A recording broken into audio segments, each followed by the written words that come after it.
আপনার গেট হোর বাড়িতে দান করছে। হ্যাঁ আপনি শ্বশুর হিসেবে আমি বেলপুরির একটা গাড়ি নিয়েছি। তাই নাকি? আমার বেলপুরি ভাই খুবই সুস্বাদু, খেয়ে দেখতে পারো। অনেক ভালো লাগে না? হ্যাঁ আমার মামা নতুন বিজনেস শুরু করেছে, সবাই দোয়া করবেন এর জন্য। গার্মেন্টের ছাকা খায় এখন বেলপুরির ব্যবসা না? আমাদের সাকা খায় ঢাকা হয়ে গেছে। হ্যাঁ। তাহলে ভাই কটা দিব, বেলপুরি কটা দিব? আচ্ছা আপনার রিলেশন কয়টা ছিল? আপনি কি সবসময় দুইটা নিয়ে থাকতেন নাকি? হ্যাঁ সবসময় দুইটা ডিম দুইটা। দেন, ডিম ডিম।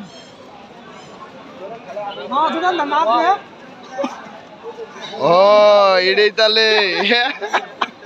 দোকানদার নাই, এরপরে কাস্টমাররা দোকানদার বুঝে জজকোটের মধ্যে এইসব না না না।